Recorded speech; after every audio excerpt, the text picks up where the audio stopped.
Normally a house like this would be grounded, but as you can see, the electrical wire has been cut, preventing a proper outlet for the electricity to leave the house. The man was in and out of 3 banks earlier today in less than an hour. This one remains closed.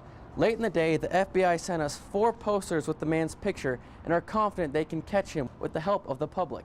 Even on hot days, events like Civic Center Eats are designed to draw people to the park in an attempt to change the culture. Over 500,000 lives are saved each year by people simply checking yes on their driver's license and becoming a donor. Nelson Mandela's influence was so vast, he even impacted one of Colorado's groundbreaking politicians. One ring for the donor, another for future health.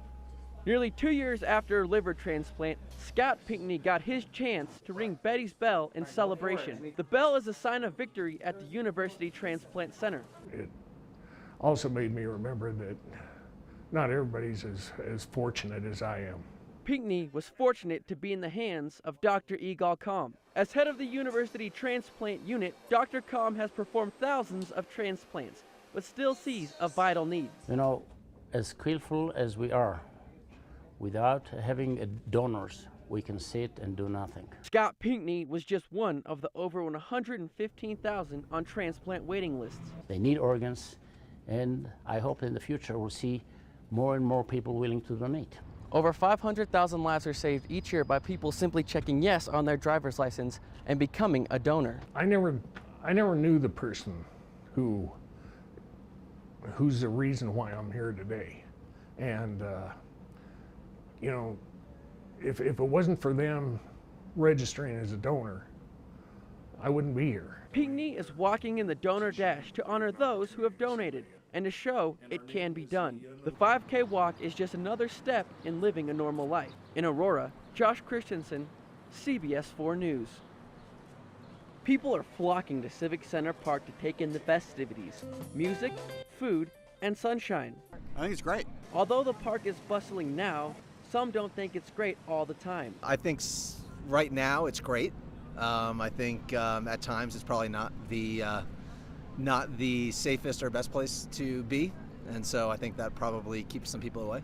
Even on hot days, events like Civic Center Eats are designed to draw people to the park in an attempt to change the culture. One of the key ways to make a public space safer is to activate it with people and positive activity. The Civic Center Conservancy has spent millions restoring the park's infrastructure. More use means a safer park.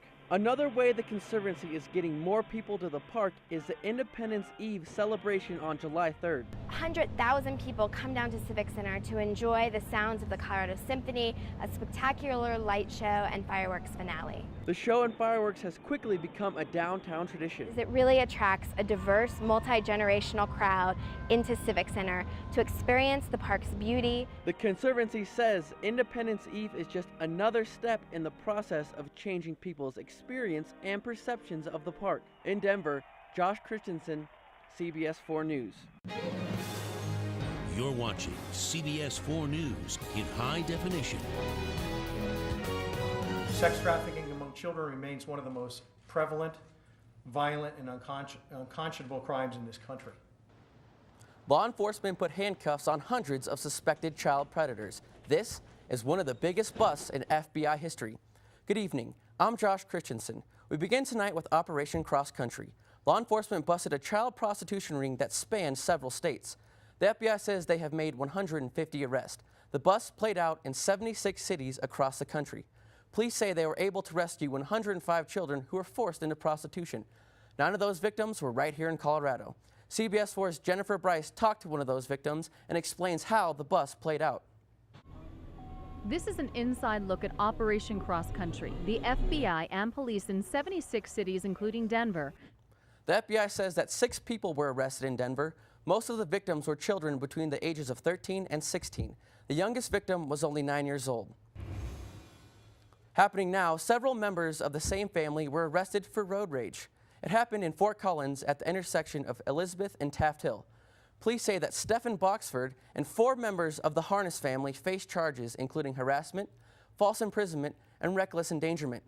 According to police and witnesses, the family followed a 70-year-old man who was driving a pickup truck along Taft Hill Road.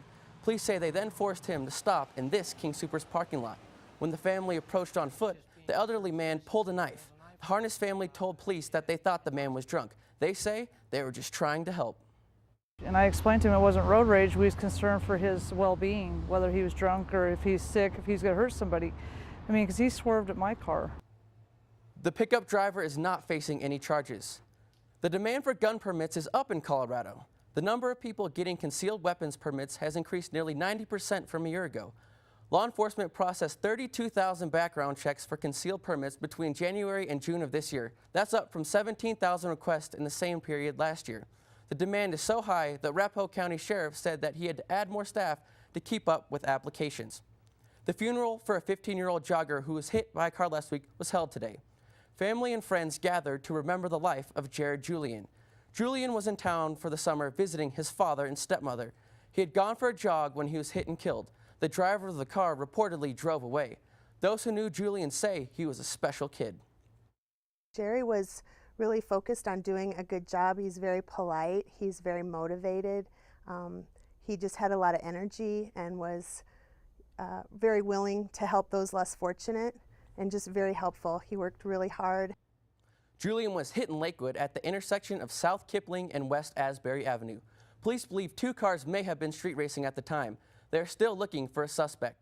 Northbound Sheridan Boulevard is still closed as crews continue to repair a broken water main. It happened on Sheridan between 4th and 5th Avenue around 4:30 this morning. A 10-foot hole marks a spot where the pipe broke. Crews are still digging out mud to get to the pipe. Authorities say workers found a new crack in the pavement which could take hours to fix. Lakewood police are currently diverting traffic. Over a dozen homes are without water.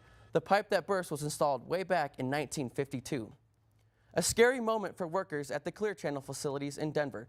Construction crews working in the area hit and broke a gas line earlier this morning. The building had to be evacuated because of the leaking gas. XL responded quickly and said the problem isn't an easy fix. It requires crews to dig down to reach the line. As of now, everyone has been allowed back in the building. Some travelers flying in and out of Denver had to wait earlier today. Several flights were delayed at DIA due to unusual weather. As you can see, heavy fog set in around the airport. The FFA issued a ground stop, resulting in minimal aircraft movement. Flight delays averaged around an hour, and 38 planes had to divert to other airports. Pope Francis ended his week-long return to South America by holding one last Mass in Rio de Janeiro. Millions gathered along Copacabana Beach to get their chance to hear the Pope speak. They came as part of World Youth Day, a biannual gathering of young Catholics. Some even arrived early and slept on the beach to get a good seat. Dozens flooded the Pope's car to show their affection. Pope Francis said that minimal security actually allowed him to get closer to the people. It was the largest gathering for a papal mass in recent history. New tonight, the Pope made a pronouncement that some may find controversial. Pope Francis held the first ever airborne press conference on his flight home. He told the press that he won't judge gay priests for their sexual orientation. CBS 4's Kathy Walsh has more on the reaction of Catholics in Colorado. His remarks were in Italian, but the meaning was clear. The Pope was asked about the possibility of female priests during the flight. He shot down the idea, saying that the church has spoken and said no, but also added that he wishes to see an increased role for women going forward. New information from Philadelphia: 7 people were injured when a building collapsed, including a baby and a teenager. Emergency crews responded after an explosion caused the house to fall. One house was leveled and 2 neighboring houses were heavily damaged. Authorities say that all 7 people suffered only minor injuries. Police are currently investigating the cause of the explosion. French police are still searching for a jewel thief. $100 million in jewels are still missing, stolen in the middle of the day. Coming up, we'll show you how he did it. This thief in Boulder was not quite as smooth. He was caught on tape. Coming up, find out the unusual items this burglar got away with.